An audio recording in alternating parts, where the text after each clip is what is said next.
como niño, como estudiante de Excalibur.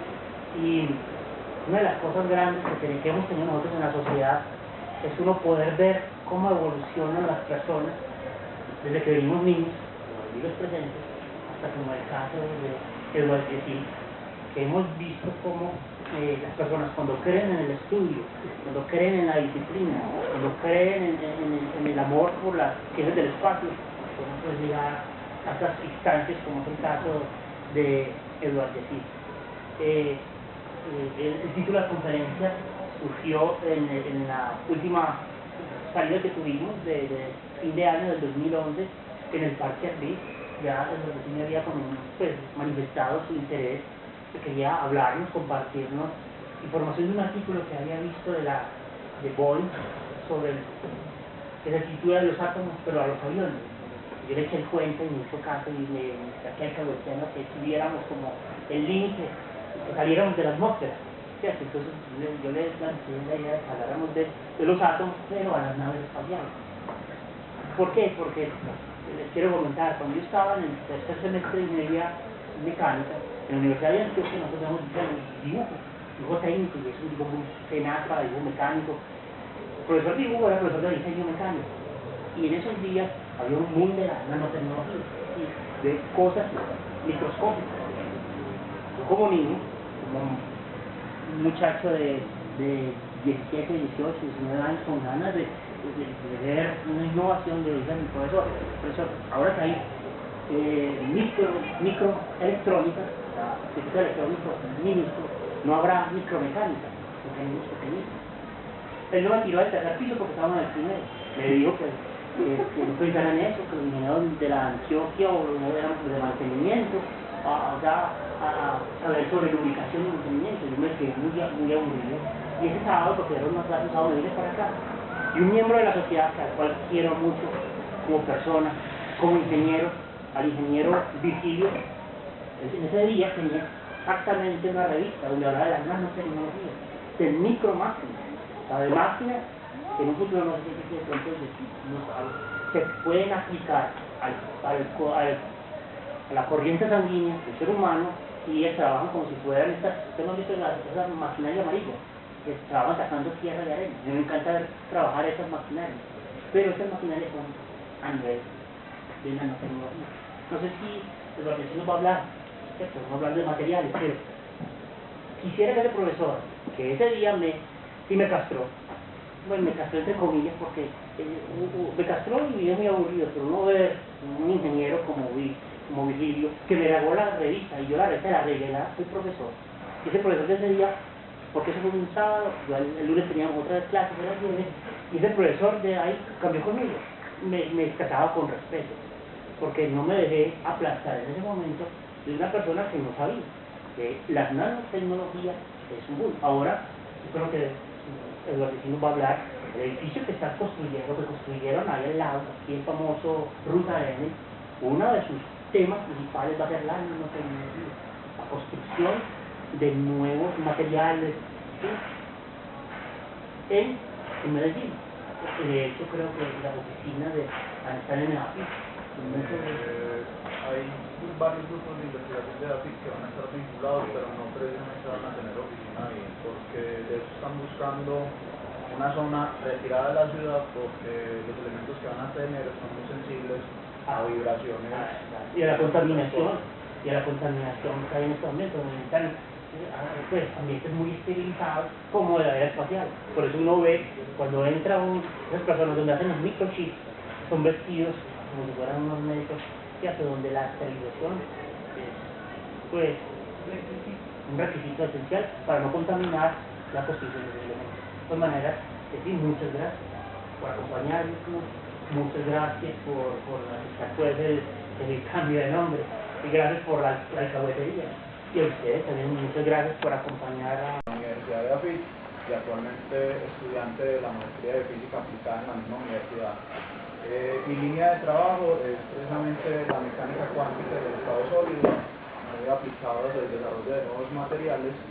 Y sí, la idea como de esta charla surgió precisamente por un artículo durante el proceso de revisión que estaba realizando para la presentación de un proyecto. sobre aplicación de la mecánica cuántica al desarrollo de materiales, me encontré con que Boeing había sacado un artículo en su revista haciendo una mera mención acerca de los trabajos que desarrolla sobre simulación a nivel molecular y atómico, que todo eso obedece a las leyes de la mecánica cuántica, con el fin de desarrollar nuevos materiales para sus diseños de aviones. El artículo, de hecho, es un artículo de 2-3 páginas donde menciona el personal que ellos tienen trabajando y más o menos los recursos con los que cuentan para hacer estas simulaciones.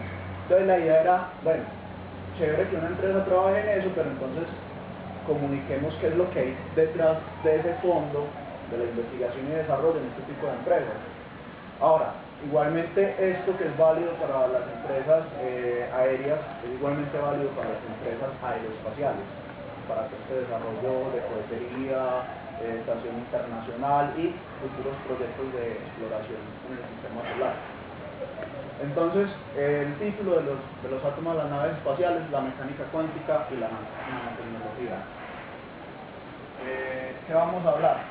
Vamos a hablar rápidamente, bueno, una pequeña introducción como manera de motivación, la naturaleza atómica y molecular de la materia, los sólidos, ya vamos a empezar a ir aumentando el tamaño de las cosas que estamos viendo, y finalmente entonces la nanotecnología de la Tierra al espacio.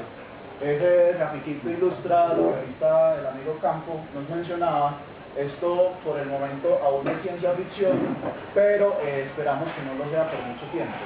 De hecho, ya muchos de los programas y proyectos de desarrollo que hay alrededor de la investigación médica están consiguiendo la nanotecnología para hacer, por ejemplo, limpieza de grasa, de colesterol en las vías sanguíneas, eliminación también de virus directamente desde el torrente sanguíneo, ¿sí? Porque nosotros, por ejemplo, reconocemos que muchas de las enfermedades que son de tipo meramente por virus, lo que hacen es que ubican una célula, inyectan un código de RNA, y ese código de RNA lo que hace es que no es que realmente daña la molécula, sino que lo que acelera es su ritmo de formación, o sea, sus procesos de división celular.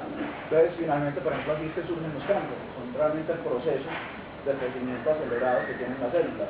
Entonces, lo que harían estos nanorobots, por ejemplo, ir y detectar cuáles son las células que están infectadas con este RNA del virus y comenzarlas a eliminar. También se puede pensar en remoción de pares entre las cadenas de ADN directamente por estos nanorobots. De hecho, lo que actualmente se está hablando sobre las dimensiones que tendrían estos pequeños nanorobots es que podríamos hacerlos pasar en medio de la hélice del ADN.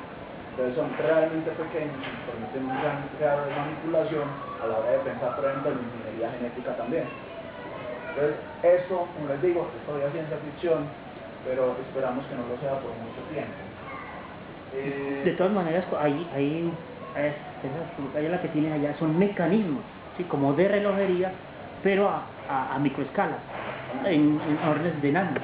De hecho, actualmente, y eso sí ya no es ciencia ficción, hablando de nanomecanismos, realmente tenemos nanomecanismos de tamaños moleculares, que podemos aprovechar ciertos fenómenos que ya conocemos sobre la naturaleza de la materia a esa escala y entonces inducir esos procesos, sin necesariamente tener que decir, no es que voy a hacer la fabricación y a juntar moleculitas, sino que yo tomo moléculas ya del medio y haciendo disposición de ellas bajo ciertos campos, por ejemplo, desde que voy a aplicar un campo eléctrico, un voltaje, un campo magnético, yo puedo hacer que esto funcione de una cierta manera.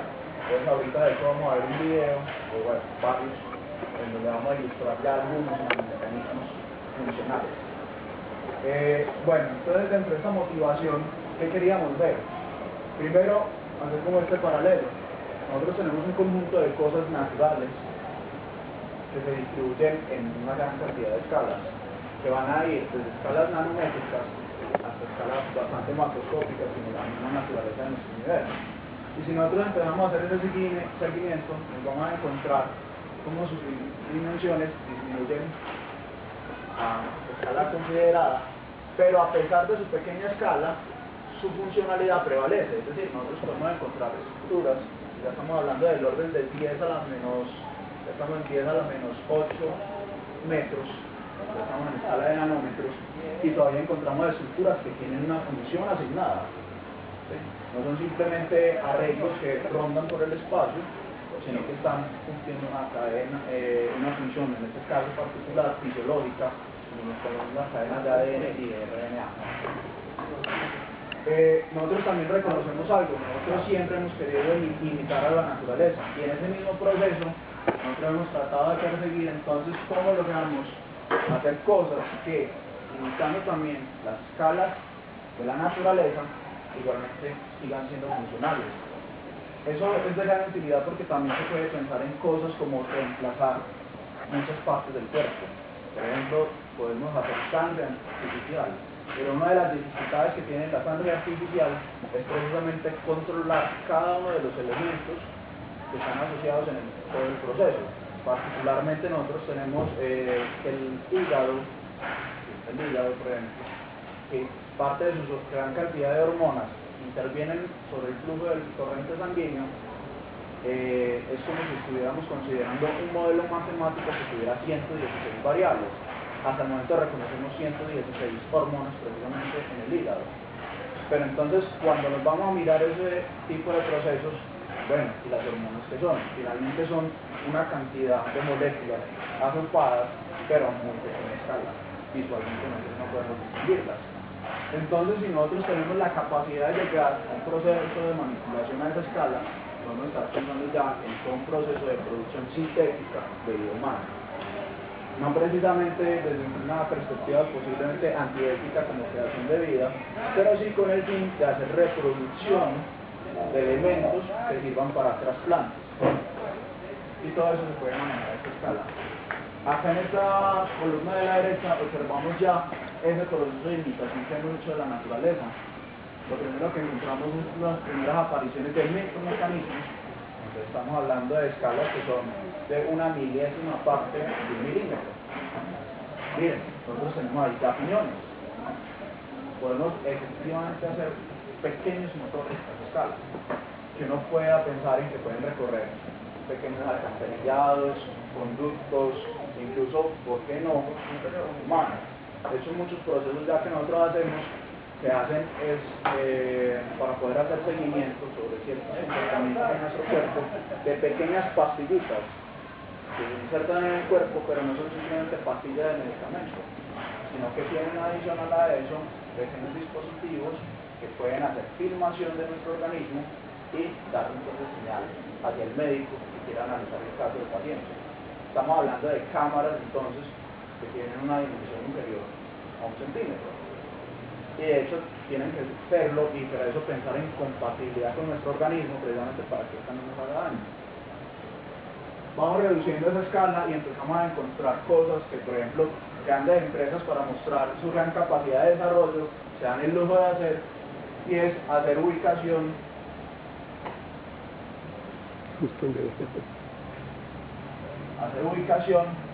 arbitraria de átomos, como esta estructura que se observa acá. Esto que ven acá es un anillo lleno de 52 átomos de hierro, y ponen un átomo de hierro en la mitad. Ahora, IBM, por ejemplo... ¿Pero eso sería un modelo o es una fotografía? Pero, ¿Lo decís por el color particularmente? no, sino porque pues, piensa uno en qué tipo es, o sea, es como una relación de interferencia, como, pues, una... Lo que pasa es que cuando estamos a esta escala, ya nosotros no podemos ver a través de la luz óptica, por eso. sino que lo que hacemos es que utilizamos otro tipo de microscopía. Entonces, cuando nosotros vamos reduciendo la escala, por ejemplo, empezamos en los microscopios precisamente ópticos. ¿Cómo funciona un microscopio óptico? Nosotros tenemos un juego de lentes, tenemos una fuente de luz, la fuente de luz alumbra la muestra, y por la reflexión de la luz sobre la muestra, después va hacia las lentes, nosotros podemos observar. ¿Qué pasa? Cuando la dimensión la reducimos, ya la longitud de onda de la luz es finalmente lo que nos permite ver las cosas. Y sería muy grande. Ahora lo vamos a ver porque la longitud de onda afecta. Ya es demasiado grande para lo que queremos ver. Entonces, ¿qué pasa? Como es tan grande, simplemente no ve las cosas. O sea, pasa acá un gigante de, no sé, 200 metros al lado de nosotros y no nos ve a nosotros. Eso mismo pasa con la luz óptica cuando estamos viendo cosas muy pequeñas. La longitud de onda, que es una de las características de la luz, es demasiado grande en comparación ya a las estructuras.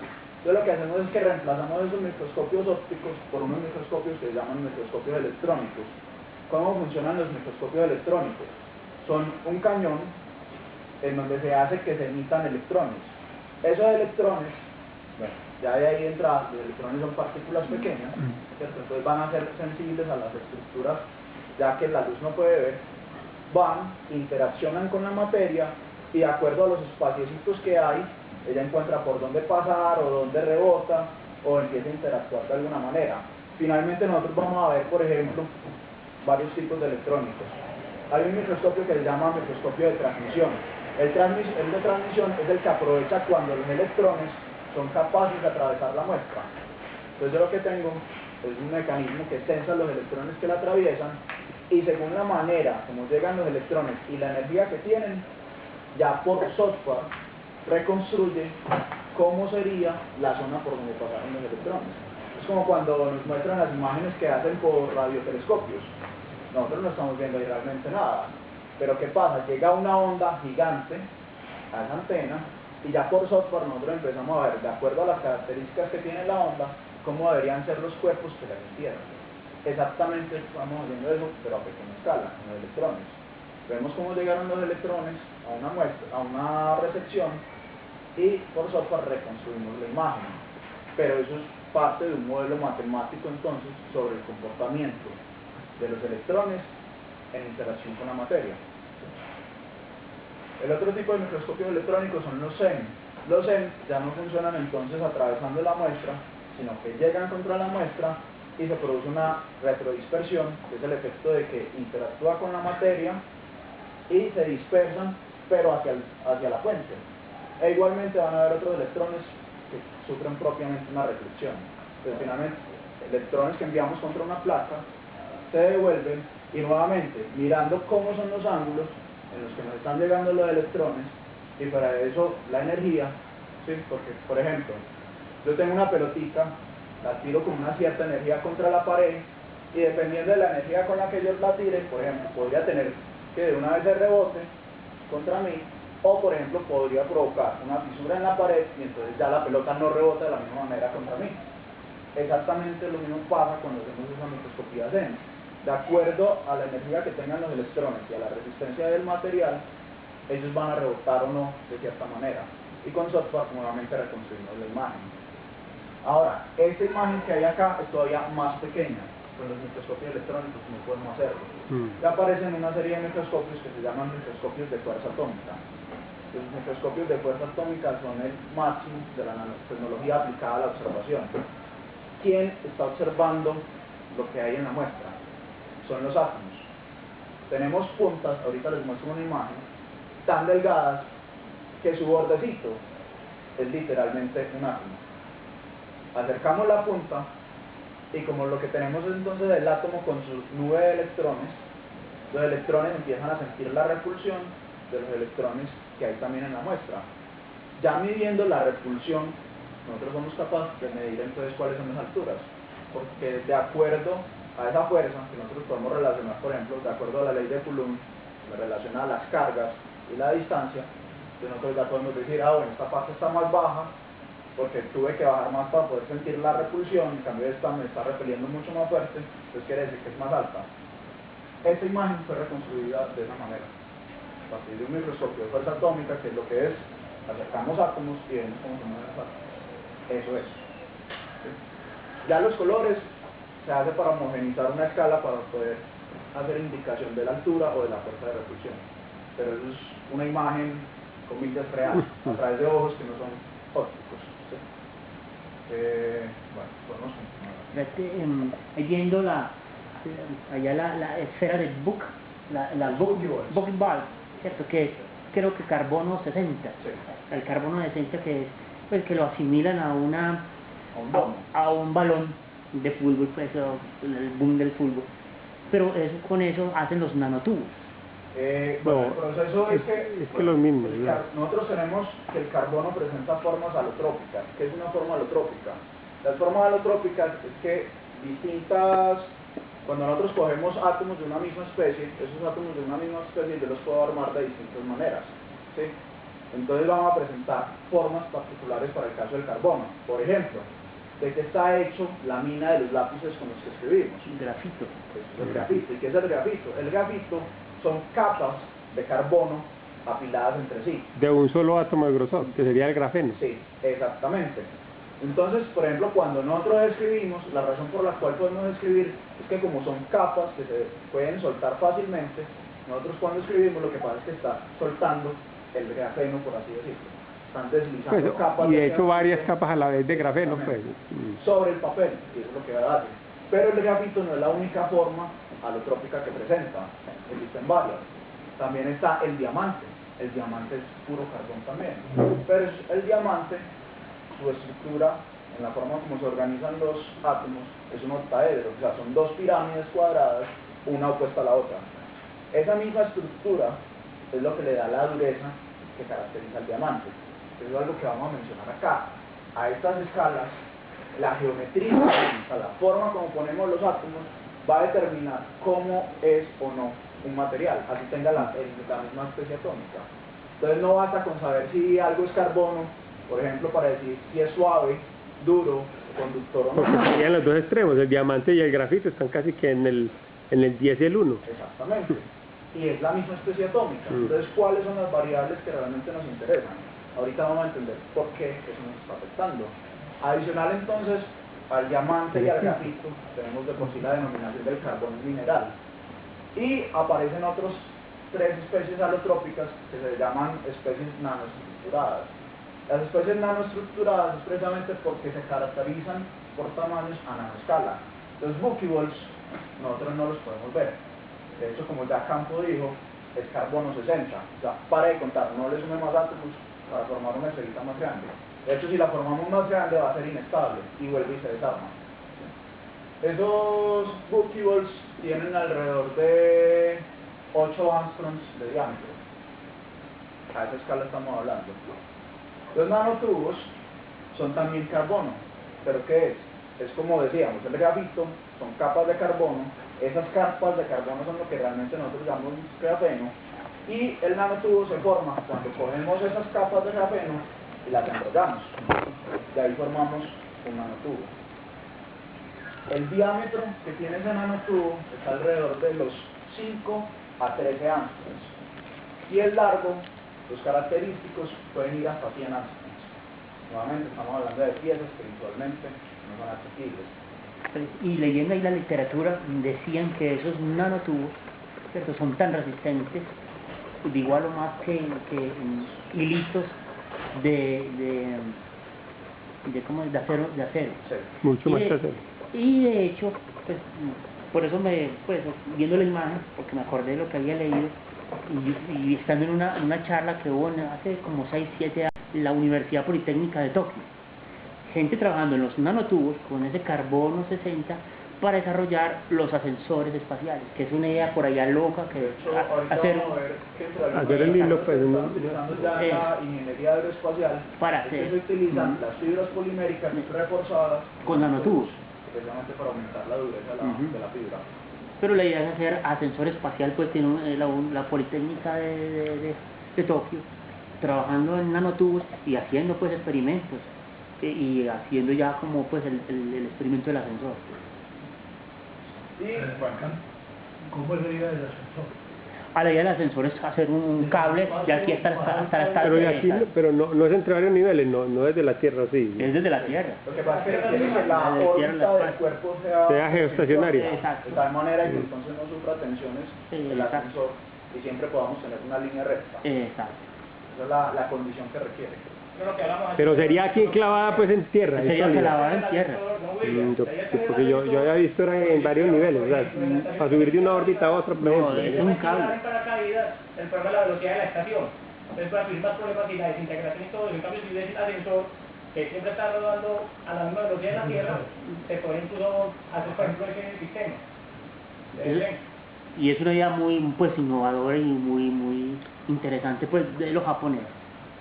Bueno, y la otra forma alotrópica, que la hemos estado mencionando antes de darle su momento de prioridad, del grafeno. El grafeno ya se caracteriza por ser una sola capa de carbono. Profesor, un átomo. Tamaño en las otras dos dimensiones es precisamente en lo que ahora están procesos de trabajo. ¿Por qué? Cuando yo tengo el grafeno es muy sensible a vibraciones térmicas, ¿sí? Nosotros, ¿qué es la temperatura? Comienzo por preguntar, pues me gustaría saber qué conciben ustedes por temperatura. Cualquier idea. Promedio, o sea, es como un promedio estadístico de una energía, o sea, digamos que una medida indirecta de la energía reinante en un medio, por ejemplo, en un promedio. Las partículas Es el promedio de la energía cinética de las partículas que hay en el medio. Entonces un medio caliente quiere decir que hay muchas partículas moviéndose y a alta velocidad. Entonces, ¿qué pasa cuando yo estoy por allá con una cosa que solo tiene grosor de un átomo y alrededor tengo un medio que se está moviendo demasiado? La estructura se cierra. Finalmente, el grafeno no debería existir. De hecho, hasta trabajos de 1985 se creía que el grafeno no existía.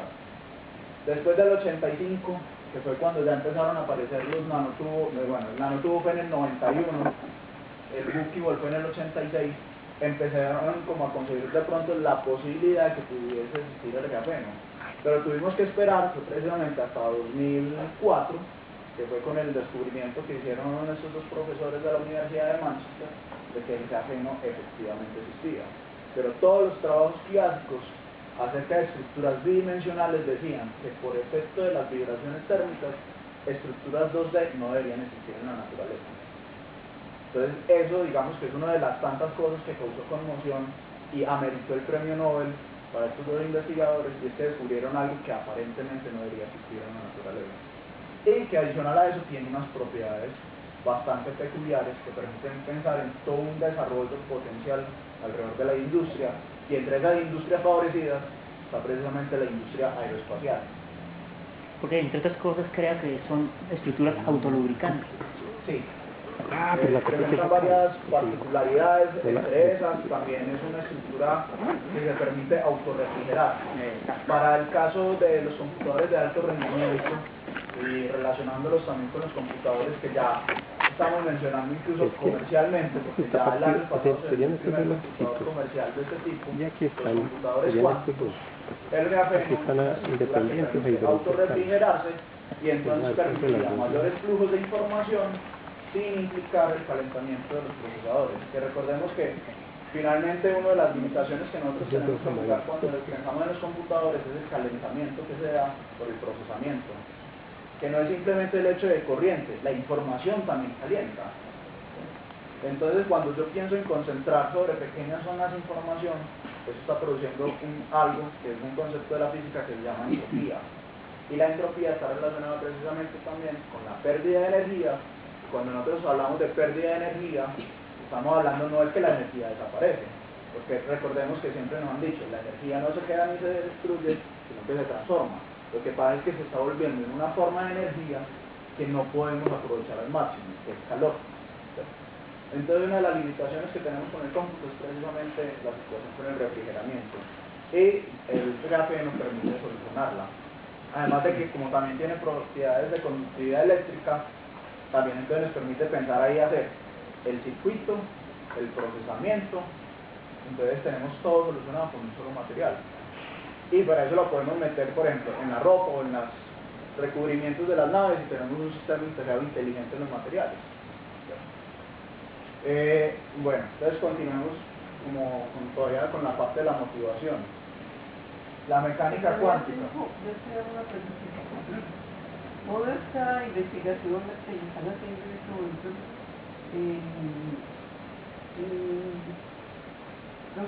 espacial, pues, en investigación espacial, de todas maneras ya está a la mano de todos los países del mundo o únicamente de los norteamericanos. Relacionado con el grafeno, la verdad todavía está muy limitado por un hecho.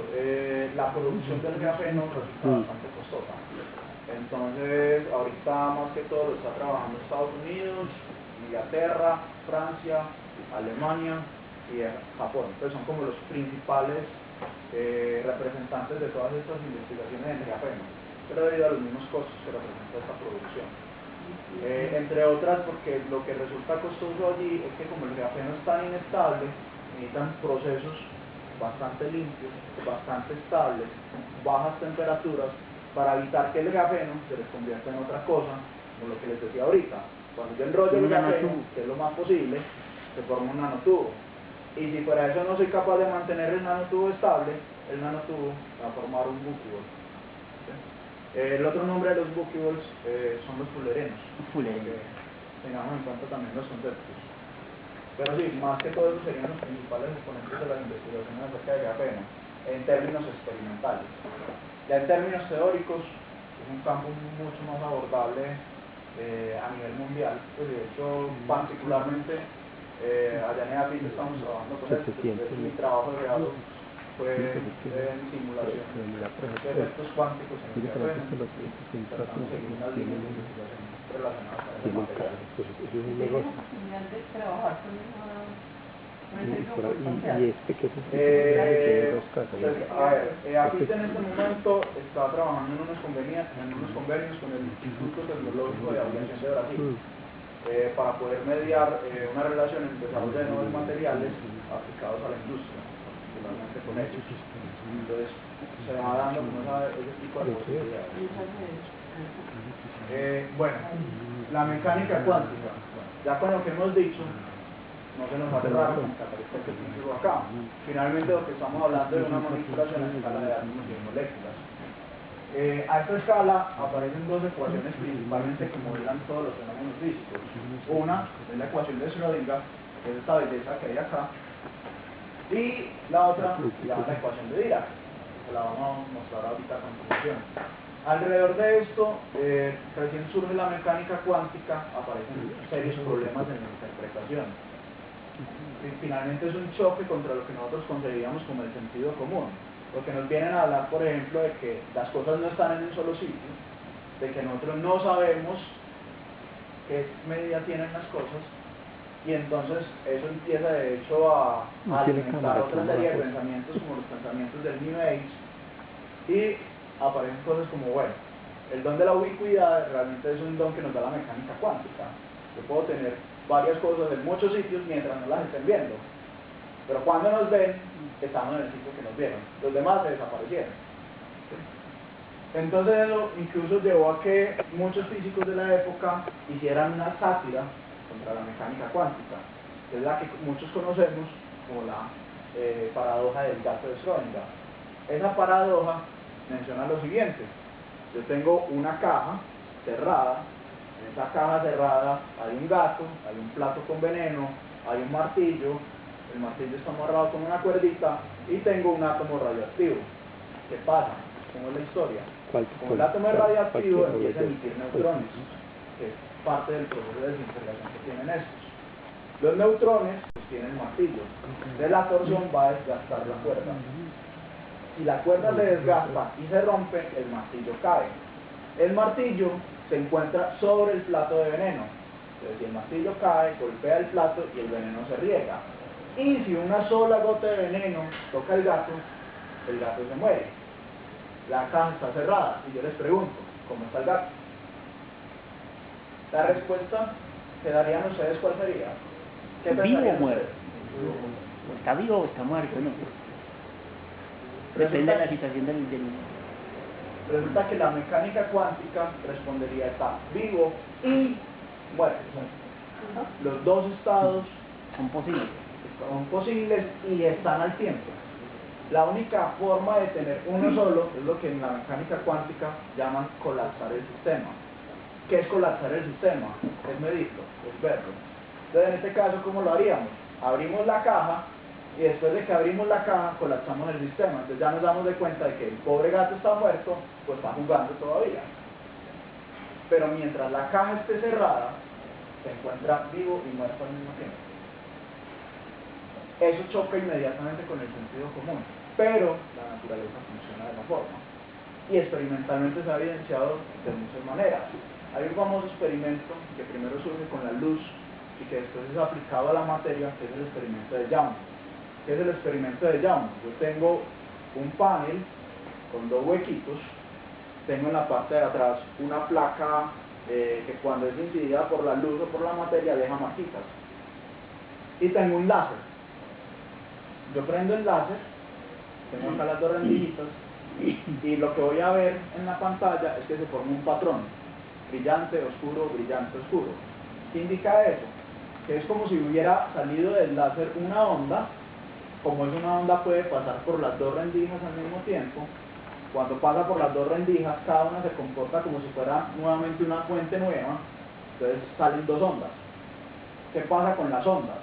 Cuando tiramos dos piedras al agua, nosotros ¿qué empezamos a ver? Las ondas se expanden, empiezan a cruzarse y podemos empezar a ver pequeñas ondulaciones allí. Eso mismo es lo que pasa cuando prendemos el láser y lo hacemos pasar por ahí. Las ondas de luz empiezan a cruzarse y forman una ondulación que es precisamente de los patrones de oscuro y brillante que nosotros vamos a ver en la placa. Pero ¿qué pasa? Ya por ahí alguien nos había dicho que la luz tenía fotones. Entonces, si son fotones, ¿qué hacen esas ondas ahí? Cuando yo pienso en una partícula y la pensamos como generalmente concebimos, vamos a coger un balón, yo tengo dos porterías, voy a patear y el balón va para una de las dos porterías. Entonces tengo dos porterías grandes acá que cubren todo eso. O sea, le voy a dar alguna mínimamente. Pero entra una sola. La mecánica cuántica nos está diciendo que el balón entra a las dos porterías al tiempo. ¿Qué pasa? Es porque finalmente, como no estamos haciendo observación del sistema, o sea, no nos interesa saber por dónde pasó, entonces ella decide pasar por las dos al tiempo. Cosa muy contraria a lo que sucede si yo estoy interesado en saber por dónde pasa. Si yo le pongo un dispositivo de medida a las ranuras, yo voy a ver que unas veces pasa por una y unas veces pasa por otra. La naturaleza se da cuenta que la estamos midiendo. Ese es otro de los efectos que choquen inmediatamente con el sentido común y que provocó tanto revolcón en el surgimiento de la mecánica cuántica. Y de hecho por eso todavía en los primeros 20 años del nacimiento de la teoría todavía no creían mucho, al punto de que uno de los grandes oponentes de la mecánica cuántica era el propio Einstein. Pero precisamente la pelea de Einstein con la mecánica cuántica fue lo que permitió fortalecerla. Einstein siempre veía las debilidades y hacía trabajar a los cuánticos en cómo tapar los huequitos que Einstein estaba viendo. Y eso fue lo que reforzó tanto la mecánica cuántica. Ahora la mecánica cuántica nos permite hacer cosas como estas. Son figuritas bonitas. Eso está representando los orbitales atómicos. Los orbitales atómicos son las zonas más probables donde los electrones de los átomos pueden estar. ¿Para qué creen que nos puede servir? Nos puede servir para saber, por ejemplo, si un átomo se puede unir con otro. Haciendo eso podemos ya pensar en ingeniería molecular. Saber qué átomos podemos unir e ir armando nuestras propias moléculas, sin tener que esperar a que la naturaleza ya las haya hecho. Recuerden que cualquier cosa pueden ir preguntando, creo que es mejor si surgen preguntas que se vayan aclarando sobre la marcha. Esa es la otra ecuación que utilizamos en la mecánica cuántica. Es una ecuación que ya hace correcciones relativistas.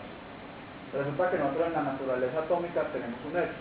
Tenemos unos núcleos que tienen carga, atraen los electrones que están girando a su alrededor, pero ¿qué pasa cuando esos núcleos se hacen muy grandes? La carga aumenta, la atracción por ende es mayor, y los electrones, para poder seguir girando a su alrededor y no chocar contra el núcleo, tienen que ir mucho más rápido. ¿Qué pasa? Van tan rápido que ya puedo decir que están con velocidades cercanas a la velocidad de la luz. Entonces ya eso nos hace pensar en que el señor Einstein tiene que meter aquí la mano un poquito. Dirac fue el que hizo el trabajo de empezar a unificar la relatividad con la mecánica cuántica, y esa es la ecuación que modela ese sistema.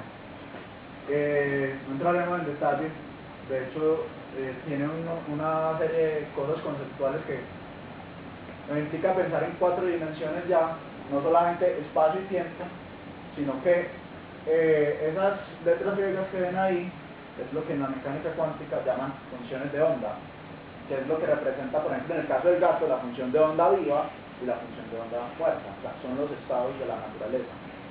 Esas funciones están reflejando la función de onda como tal, que me refleja información espacial y temporal, y tiene otra componente por dentro, que es la componente de spin, que es el spin. Los electroncitos es como si giraran.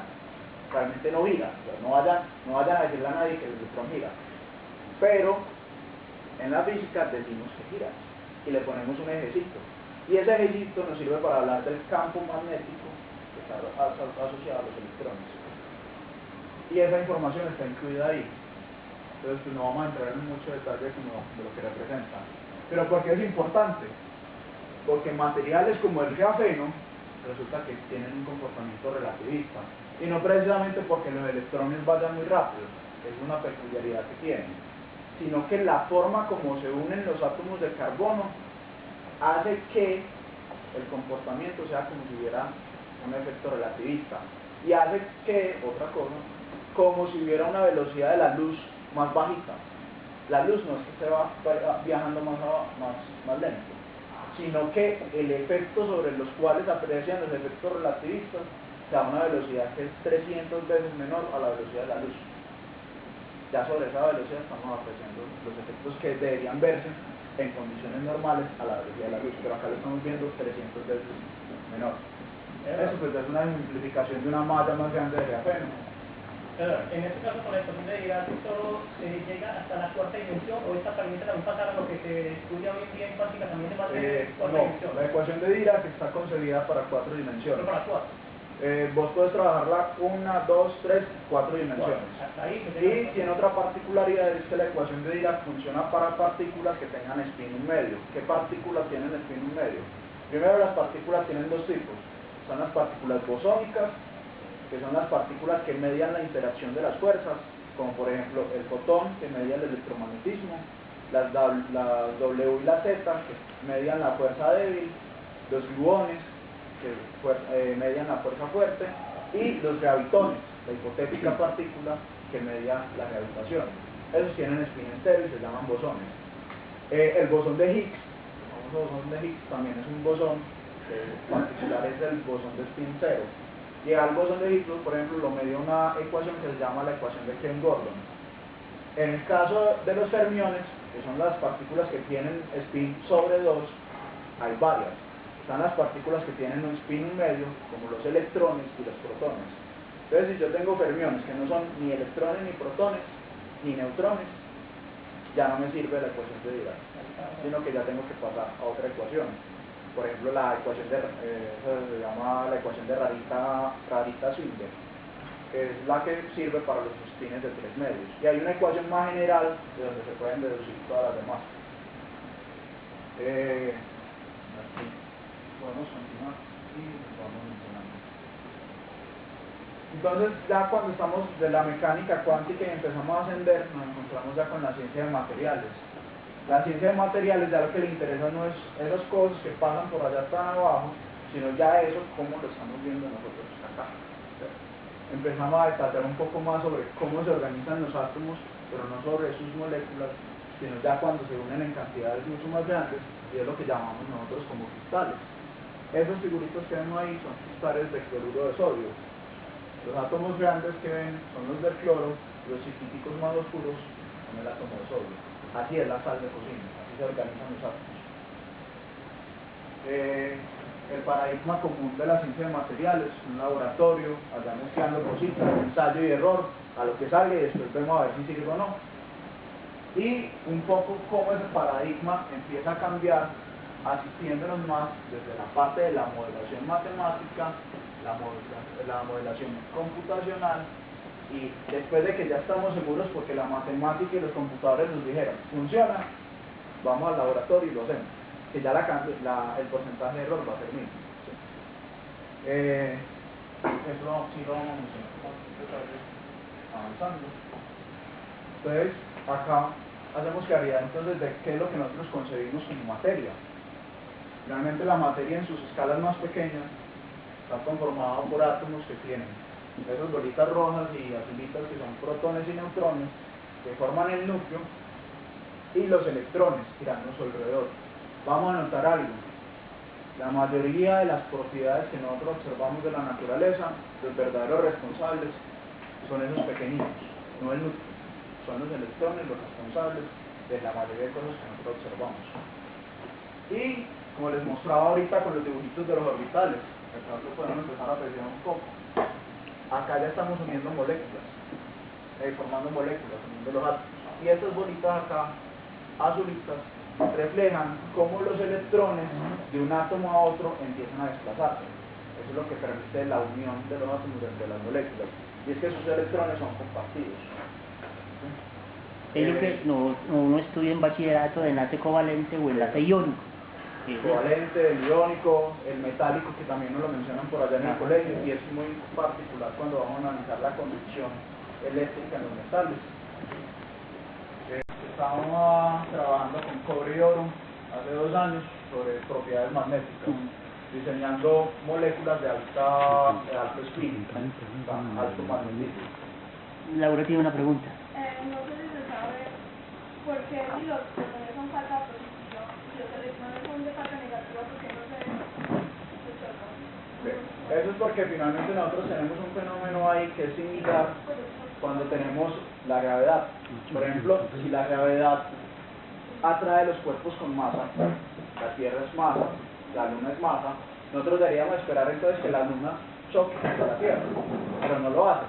¿Por qué? No lo hace porque nosotros podemos pensarlo de esta manera.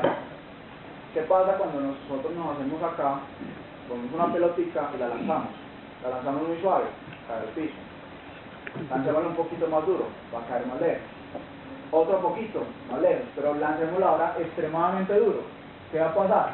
Va a quedar cayendo alrededor de la Tierra. Lo mismo sucede con el caso de los núcleos con los electrones. Hicimos lanzamiento de electrones a muy alta velocidad y entonces el núcleo no es capaz de atraparlos. Ese es el motivo por el cual los electrones no están chocando contra los núcleos. Ahora, eventualmente ese tipo de cosas suceden. Y en ese caso, se produce radiación. El choque produce mucha luz. Pero no es algo que ocurra frecuentemente en la naturaleza, debido precisamente a la velocidad que tienen los electrones. Bueno, cuando vamos agregando entonces cada vez más átomos y moléculas a nuestra formación, ya empezamos a observar que forman estas estructuras, que es lo que llamamos estructuras cristalinas. Nosotros observamos particularmente acá un tipo de estructura que se llaman estructuras cúbicas centradas en el cuerpo, que quiere decir que tenemos cubitos formados por una de las especies atómicas y dentro de ese cubito queda una especie atómica de otra molécula, de otra especie, en el caso del cloruro de sodio. Y casos acá, en donde observamos formas que son dodecaédricas, acá, pero que cuando empezamos a formar más celditas pegadas, vamos a formar octaedros. Así se ve un diamante a escala muy pequeña. Este en particular es un compuesto de selenio y potasio, pero respecto a la misma estructura que tienen los diamantes, así a pequeña escala. A gran escala ya nosotros diferenciamos octaedros cuando empezamos a pegarnos. Y esas son las tareas que nos ponen los profesores porque cuando hagamos la maqueta. Exactamente. Ahora, ¿por qué es interesante hacer esa maquetita? Ustedes distinguen los polímeros, cómo son los plásticos cuando vemos las moleculitas. Los plásticos, los polímeros en general, son cadenas simplemente largas, como cuando uno piensa también en las proteínas, en los aminoácidos. Simplemente empieza a pegar moleculitas en chorizo. Coja usted ese chorizo y muévalo. Pasa, ese chorizo se va a desbaratar. Ahora, coja, haga una estructura así, en cuadrícula, bien bonita, bien organizadita, y empiece a moverla, a tirarla, a ver qué pasa. Esa estructura no se va a mover tanto. Precisamente es porque eso mismo que está funcionando allá a escala atómica se refleja en las estructuras que nosotros incluso construimos cuando hacemos esas cosas a gran escala. Y es que la geometría, como las unimos, va a determinar la dureza y la resistencia que tiene la construcción. Entonces, por ejemplo, estas estructuras, por ejemplo, como notan, tienen mayor cantidad de vigas sobre esta zona. Esta estructura es mucho más resistente que esta. Esto dijimos que era un ejemplo de sal. Esto dijimos que tiene la misma estructura del diamante. Entre el diamante y la sal, ¿quién es más duro? ¿Qué importa quién? Y es precisamente por todo eso que vemos ahí, esa cantidad de vigas que tiene la molécula. Por ejemplo, para los nanotubos, La fusión de los átomos de carbono se da por enlaces covalentes. Los enlaces covalentes suelen ser más fuertes Que los que los iónicos. enlaces iónicos, entonces tienen mayor resistencia que, por ejemplo, estos. Por ejemplo, el cloruro de sodio, a pesar de que la estructura, la geometría le da fortaleza, el enlace que tiene es un enlace iónico. Entonces, una estructura de carbono con enlaces covalentes es más fuerte que Más eso. fuerte que la de iónico. De hecho, el diamante, por ejemplo, para el que tiene una estructura con muchas vigas, es por enlaces covalentes, por ser una estructura de carbono. Entonces eso le da todavía mucha más dureza. Entonces empezamos a notar ahí, como con estos conceptos, vamos viendo que la forma como unimos los átomos nos va indicando de nuevo qué propiedades van a tener cuando las observamos a gran escala.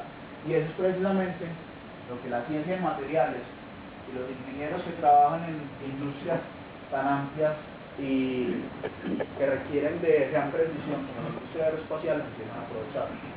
Esto es información que sale cuando se piensa en las estructuras.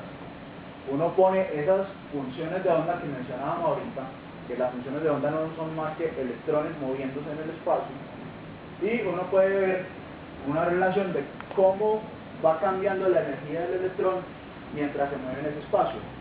Esos cambios de energía me pueden dar información, como por ejemplo para saber si un tipo de onda puede pasar o no a través del material. ¿Para qué creen que puede servir eso en el espacio? Para determinar cómo Para- cada estructura tiene, digamos, no sé, una... La de los 52 átomos de carbono, sí. Sí, y Eso la es fuera de eso construcción. también se utiliza para la parte de la investigación del genoma humano. No, ahí hay un problema y es que las puntas de AFM no se pueden utilizar, pues las técnicas para hacer microscopía de muestras biológicas requieren muchísima más preparación. Entonces ya adicional de pensar en estas puntas, que toca hacerles una adaptación, toca hacer una modificación en el software que controla la punta, porque como es una muestra biológica, yo puedo correr el riesgo de afectar la muestra, contaminar la y muestra. fuera de eso necesito pensar en una solución que asegure que el pH mantenga la muestra biológica intacta. Entonces para eso tengo que pensar también en que la punta probablemente tenga que cambiarla por un recubrimiento que no permita la oxidación fácil de la punta, porque ya la punta tiene que sumergirse en una solución acuosa. Esa es una de las cosas que toca tener en cuenta. Yo he visto es que hayan hecho con AFM, haciendo las preparaciones que yo les digo, es microscopía de cromosomas. Uno ve ahí la X en montañita, toda chévere, pero con el ADN pues todavía no he visto reportados, pero cromosomas, por ejemplo, se pueden evidenciar con esto, con el proceso adecuado de preparación de la muestra. Y esto ilustra un poco su funcionamiento. Nosotros vemos acá lo que yo les decía, casi que termina con una punta de un solo átomo. Acá tengo la muestra y lo que estamos midiendo es realmente la fuerza con la que se están repeliendo o acercando los átomos. Y a partir de esto, conociendo el modelo matemático que emula la repulsión y la atracción electrónica, yo puedo reconstruir cuál es la distancia a la que me encuentro.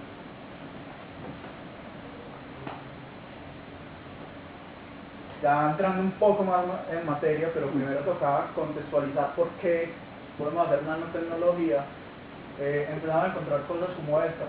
Estos son nanomecanismos, pero por el momento teóricos. El nanomecanismo más grande simulado, acá la importancia también de por qué mencionaba lo del paradigma de la ciencia de materiales cuando pasamos del laboratorio a los computadores, es porque para hacer este tipo de cosas necesitamos estar muy seguros, porque hacer todo el proceso de ingeniería para poder acomodar estos atomitos así de bonitos es bastante caro, y el tiempo que se consume es bastante, entonces no podemos correr riesgos de error. Esta estructura de acá, la segunda, es un nanomecanismo con 10.960 átomos. Es el nanomecanismo más grande. Cada bolita de eso es un átomo. Cada bolita de eso es un átomo. Y esos son piñones, eso va como simulando piñones planetarios. Esta es la página NanoRex. Ese es un La piñón encargada de planetario. las simulaciones. Y vemos ahí esos nanomecanismos en funcionamiento. Entonces, tal como Campo nos decía, lo que vemos ahí es básicamente piñoncitos motores. Esos nanomecanismos, como les digo, son teóricos. Acá podemos ver algunos ejemplos. ¿Y ese motor qué Estos, impulsaría? por ejemplo, son cajas reductoras de velocidad. Sí, cada sí. Es un mecánicas de reducción de velocidad.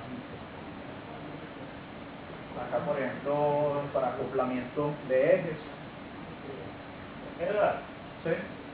Pregunta acá Rafael que de dónde aparece el movimiento, cómo se hace, bueno, que tenga la parte atómica, pero entonces la pregunta cómo se produce entonces ese movimiento. Yo lo que puedo hacer es que, ¿Cómo se mueven? mediante ¿Por qué se un mueven? pequeño estímulo eléctrico, puedo alterar alguna zona de la molécula y esa molécula que se acaba de estimular, entonces ya la que produce, por ejemplo, un acercamiento a otro átomo, y ese acercamiento me produce una repulsión electrónica, y ya produzco un movimiento en secuencia. A partir de Pero entonces el estímulo se tendría que mantener, ¿o no? Pero produzco un estímulo eléctrico y ese estímulo eléctrico Pero, o sea, ¿y ese estímulo tendría que ser continuo en el tiempo o...? tendría que estarlo aplicando, si no estaríamos violando la Por eso, De la energía, claro. Sí, acá también se van a dar procesos disipativos. También hay calor de todas maneras todavía. Eduardo, una pregunta, acá se podría expresar, por decirlo así, tenemos un motor, por ejemplo, ya tenemos un carro, un motor pequeño, a unos vibradores de celular, esto podría ser ese tipo de motores, pero ya la expresión no sería microscópicos, sino subatómicos. Nanoscópico. No, subatómicos no. No, nanoscópicos. ¿O qué se podría decir? Nanoscópicos. Nanoscópicos, sería la expresión. Si recordemos que algo subatómico, ya estaríamos hablando de las partículas elementales. Ujú. O sea, mucho más pequeño. Sí. Por ejemplo, estas son otra serie de nanomecanismos que ha trabajado. Pero todos son ideales, pues, eso Todos no... son modelos simulados. Estos, por ejemplo, todos estos que vemos en esta sección, son hechos con nanotubos de carbono. Eso decía, sí, esos son nanotubos. Hay que Ahora, un sistema de otra opinión. pregunta. En este caso, aquí sería, por ejemplo, para hacer, por ejemplo, los mismos procesadores que está haciendo la IBM o Intel, esto podría ser, o también sería lo que se está utilizando para hacer los que se van a introducir próximamente. Por ejemplo, con la parte de computadores, lo que principalmente está, IBM creo que sí lo está trabajando, es la parte de autorrefrigeración con grafeno, ya que el efecto disipativo del grafeno bajo corrientes de conducción es menor. Adicional a eso, el grafeno presenta un efecto bastante particular que presenta algo que se llama la conducción mínima. La conducción mínima es que una vez yo produzco el estímulo para que se produzca una corriente en el grafeno, la corriente no desaparece nunca. Ese es el sueño ideal de lograr. O sea, que sería algo O sea, que el como lo que estímulo- estabas diciendo ahora, que ese el estímulo estaría estímulo perduraría, se conservaría En pues este de... caso, sí, porque la resistencia, el efecto neto Es se casi logra que es superconductividad, como si pues. fuera un medio vacío, lo que yo les decía ahorita. Cuando se mira desde la relatividad del grafeno, el grafeno es como si eso fuera espacio vacío. Entonces, si yo pongo a mover un electrón, el electrón en teoría va a moverse Conservación por el infinita. infinito. Entonces, se da ese fenómeno de conducción mínima y por eso también se está aprovechando. Y lo otro es que, si nosotros pensamos en los capacitores ¿qué son?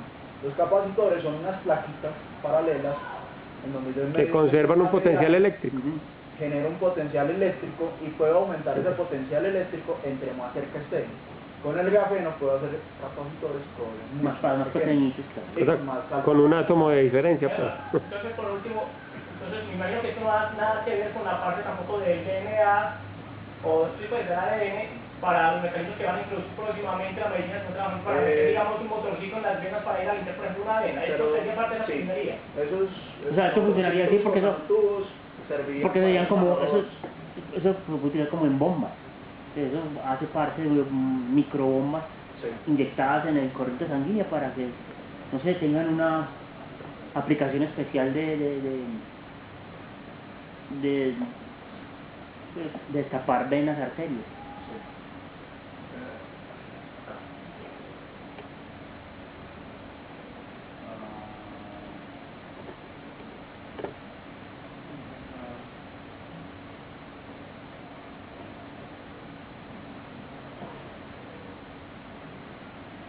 Sí, eso precisamente es parte de las posibles aplicaciones de esos, estarían dadas a partir de motorcitos hechos con nanotubos. Esto es uno de los nanomotores que ya podemos decir existen. O sea, eso existe. Por la misma escala, notarán que la definición no es muy buena. Básicamente la cantidad de moléculas que se encuentran allí creo que no pasan de 50 moléculas, lo que nosotros vemos en el espesor. En el diámetro. Y es bastante curioso la forma como se mueven.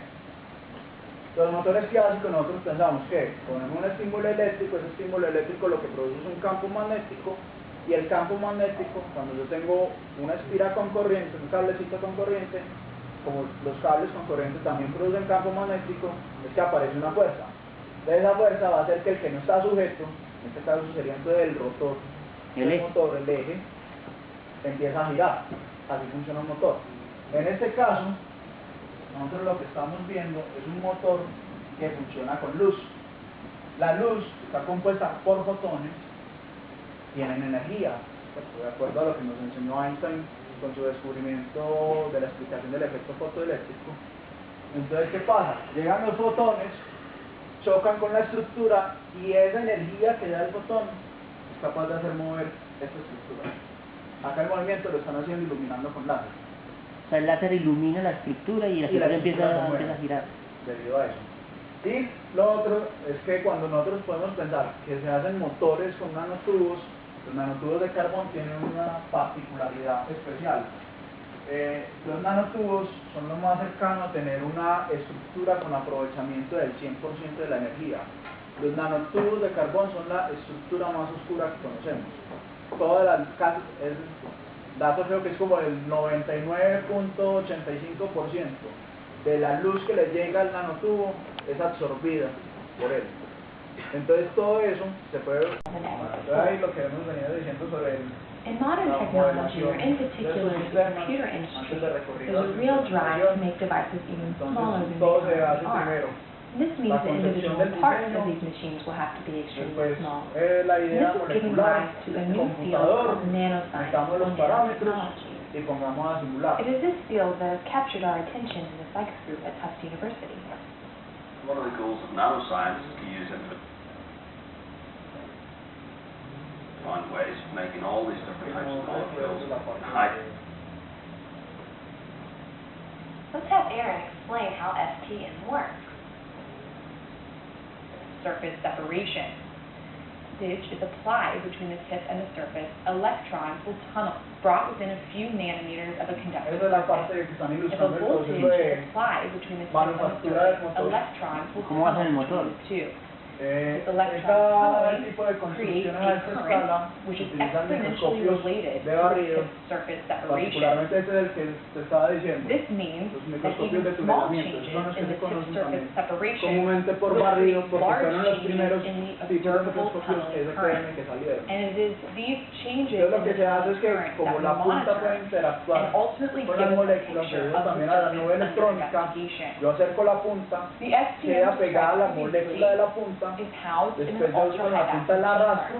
This is important in order to keep these surfaces very clean Entonces ya la molécula queda pegada a esa superficie y no de la punta. Y ya después de eso lo que van a hacer es que aplican un campo sobre la estructura, un campo eléctrico, un campo magnético, que empieza a girar. Esta parte que están mencionando acá es lo que yo les comentaba ahorita de lo costoso que resulta este tipo de experimentación y por eso la importancia de la simulación. Miren que estamos hablando de condiciones donde la temperatura que tiene que estar extremadamente baja, porque la aniquilación térmica podría afectar el experimento. Entonces me toca primero enfriar el cuarto para poder esperar algo como esto. ¿Qué pasa si la temperatura fuera más alta? Esas hélices que tenemos sobre la estructura la perderíamos. Claro. Si la temperatura fuera más alta. Study the fundamentals of molecular rotation. Dioxide are molecules that have essential sulfur Puede usarse atoms. más que todo el helio para el enfriamiento. It is important that the No es que system todo, is entre otras cosas, enabled como to el do helio low es el temperature material scanning que nosotros presentamos so que that podemos we are llevar a able un to punto de slow temperatura down the mucho más movement bajo. of De individual hecho, atoms and molecules el so helio that no we lo can podemos monitor llevar a their estado motion. sólido, podemos llevarlo a Now estado let's find líquido, out pero a how we menos use STM to study rotating molecules menos to determine if we can use them as 269, tiny 270, o sea, casi sobre el cero absoluto, We can use que venimos a cryometers presenciar to el estado study the líquido del fundamentals helio. of molecular rotation. Dioxide are molecules that have essential sulfur atoms surrounded by two particles. Temperatures with 300, menos nitrogen. 320 Pero Fahrenheit. y el cero absoluto no pasa de 200, menos 263. Pero centígrados, centígrados. This STM La is sala que nos está capable of dando low en Kelvin temperature nos están hablando de scanning at 78 5 Kelvin and en 17 50 Kelvin. 5 Kelvin, 5 Kelvin. Y en la otra son 78. Liquid helium, Sí, porque la escala de los Kelvin es la escala de la temperatura absoluta. Absoluta. Cero Kelvin No. significa cero absoluto. No existe el menos Kelvin. No existe el menos Kelvin. Cero es el teórico más bajo. Experimentalmente lo más cercano que nos hemos acercado es 0.0001, 4 ceros y 1. Es lo más bajo que hemos alcanzado en términos de laboratorios. We can use bioresearch to study the fundamentals of molecular. Bueno, esa era la parte, igual la presentación pues yo la pasaría acá. Claro, y no te lo... Están interesados en Claro. ver el video completo. Yo la monto, como tú me dices, lo monto en el YouTube para que la gente lo tengamos todos los videos que tienes ahí. Otra de las maravillas de la nanotecnología, ya existen los nanoradios. El nanorradio salió en el año 2009 y funciona con nanotubos de carbono. Precisamente por el mismo hecho de la capacidad que tiene para aprovechar toda la energía electromagnética que llega. Entonces, ¿qué pasa? Cuando llega una onda electromagnética, que por ejemplo nuestras transmisiones de radio son eso, son ondas electromagnéticas que después un aparato electrónico interpreta, ella induce una vibración sobre el nanotubo y esa vibración es la que finalmente nosotros traducimos como un estímulo a disminuir el consumo de combustible, además de ganar también en velocidad. Sistemas tolerantes al daño. Esta parte refiere a sistemas que ante, por ejemplo, impactos de meteorito pudieran incluso regenerarse después del impacto. Tecnologías de recubrimientos, o sea, nuevos materiales que cuando yo los adhiero sobre una superficie le confieren propiedades mecánicas al material que son distintas a las originales que esto tenía. Protección térmica y control. Por ejemplo, pues, es bien conocido por muchos de ustedes, por ejemplo, que algunas de las tragedias que se han tenido en términos de la exploración espacial han sido por ingresos a la atmósfera planetaria, como por ejemplo el caso del Challenger, que fue por una falla de una losa térmica, entonces tuvo ese pequeño inconveniente. Y entonces una de las cosas que se está buscando con la nanotecnología es precisamente pensar en sistemas, por ejemplo, de autorrefrigeración que también puedan ayudar a disminuir los impactos térmicos en ingresos atmosféricos. La generación de energía y almacenamiento, entonces lo discutíamos un poquito ahorita, por ejemplo, la aplicación del grafeno para elementos capacitivos, para poder almacenar energía, y también como trampas de hidrógeno. La propulsión, eso fue incluso algo muy nuevo que había visto por ahí, pues, la vez que vi la noticia, no diría sino hace unos 2 meses, o sea, ya preciso cuando sí estaba en el proceso de pensar en esta presentación, es que se piensa en la adición de grafeno y estos compuestos nanoestructurados de carbono al combustible, porque esto ayuda a la eficiencia del proceso de combustión. Entonces de alguna manera se comportan entonces como catalizadores en el proceso. Entonces ayudan a que la combustión sea mucho más eficiente. Y la misma cantidad de combustible entonces nos brinda mucho más, además de aumentar la potencia del sistema. Y ya la parte de sensores, electrónica y dispositivos. Ya vamos a verlo con ejemplos entonces. Los que ya habíamos presentado desde un principio, los amiguitos del carbono, el grafeno, que es la estructura plana, los fullerenos, que dijimos que era el otro nombre de las estructuras de los buckyballs, los nanotubos y el grafito, que finalmente, como vemos, y tal como nos lo habían hecho resaltar ya, el grafito realmente son, como ven, el grafeno son cápsulas de grafito. De hecho, por ahí en internet encuentra un video que le dicen cómo hacer grafeno casero. Coge uno la hojita de papel. Lo que hicieron estos físicos, coger. No, pero. Vaya sobre la hoja, después coge una cinta y empieza con la cinta. Retire. Después, ahí realmente no habría grafeno. No habría. Unas cuantas capas de grafito. O sea, eso, pero no sería pues una lámina larga, pues. Probablemente si empezamos el proceso sucesivo, otra cinta sobre la cinta, otra cinta, probablemente en algún momento sí lleguemos a tener grafeno. De hecho, algo parecido, pero no tan burdamente, fue el proceso por el cual pudieron lograr la obtención del grafeno. El proceso se llama proceso de clivaje o de exfoliación mecánica. Exfoliación. Es el proceso por el cual se obtiene el grafeno. Pero con grafito natural, no con el de la mina. De grafito natural o de óxidos de grafito.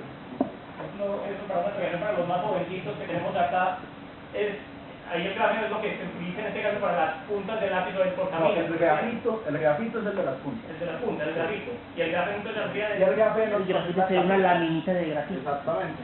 En el proceso de clivaje o de coliación mecánica es como meter una varita acá en medio y levantar. Eso es lo que así descubrieron el grafeno. O sea, esa sería la exfoliación. Esa es la exfoliación mecánica o clivaje.